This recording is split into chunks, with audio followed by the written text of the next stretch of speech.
Hello बच्चों, कैसे हैं आप सब। ठीक है मैम। बच्चों, हम आपसे कुछ प्रश्न करेंगे जिनका उत्तर यदि आपको पता है तो आप उसका जवाब अपने पूर्ण वाक्य में दीजिएगा। बच्चों, एक स्वस्थ व्यक्ति के शरीर का तापमान कितना होता है? 37 डिग्री सेंटीग्रेड होता है। बिल्कुल सही। 37 डिग्री सेंटीग्रेड से अधिक ताप होने पर क्या होता है? 37 डिग्री से अधिक शरीर का ताप होने पर व्यक्ति को बुखार होता है। बुखार की जांच कैसे करते हैं? बुखार की जांच थर्मामीटर से करते हैं। बिल्कुल सही। थर्मामीटर किसकी माप लेता है? थर्मामीटर शरीर की माप लेता है। बिल्कुल सही। ताप में वृद्धि किसके कारण होती है? नहीं, नो मैम, नहीं मैम। है। बच्चों, हम अब ऊष्मा के बारे में विस्तृत अध्ययन करेंगे। बुखार का पता कैसे करते हैं बच्चों? बुखार का पता व्यक्ति के शरीर के ताप से करते हैं। बिल्कुल सही। ताप में वृद्धि किसके कारण होती है? No ma'am. बच्चों, हम आपको ऊष्मा के बारे में बताएंगे। ऊष्मा या ऊष्मीय ऊर्जा ऊर्जा का ही एक रूप होता है जो ताप के कारण होता है। ऊर्जा के अन्य रूपों की तरह ऊष्मा का भी प्रवाह होता है।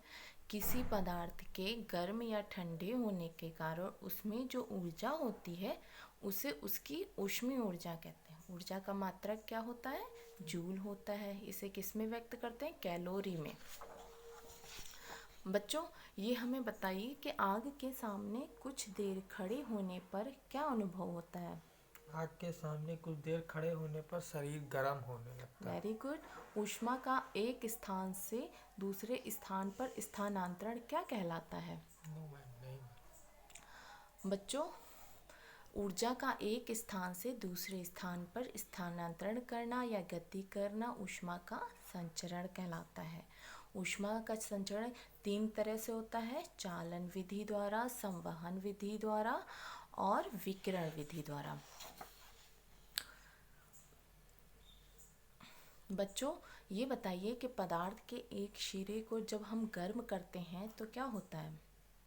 पदार्थ को एक सिरे से गर्म करने पर दूसरा सिरा भी गर्म हो जाता है। बिल्कुल सही। ऊष्मा का संचरण की चालन विधि से आप क्या समझते हैं? नो मैम, नहीं।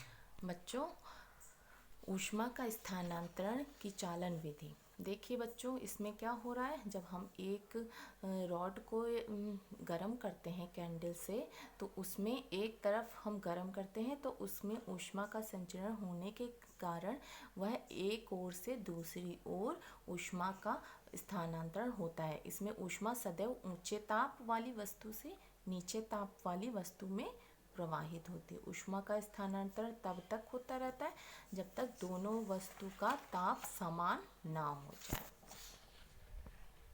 बच्चों, ये बताइए, जल पदार्थ की कौन सी अवस्था है? जल पदार्थ की द्रव अवस्था है। Very good. द्रवों में ऊष्मा का संचरण कैसे होता है? No ma'am. बच्चों, ऊष्मा स्थानांतरण की संवहन विधि। इस विधि में जब किसी द्रव या द्रव को गर्म किया जाता है तो गर्म होने के बाद द्रव के कण स्रोत से दूर गति करते हैं और साथ में ऊष्मा ऊर्जा को का स्थान ले जाते हैं, अर्थात ऊष्मा का स्थानांतरण होता है। इस विधि को ऊष्मा का संवहन कहते हैं। बच्चों, ऊष्मा से आप क्या समझते हैं?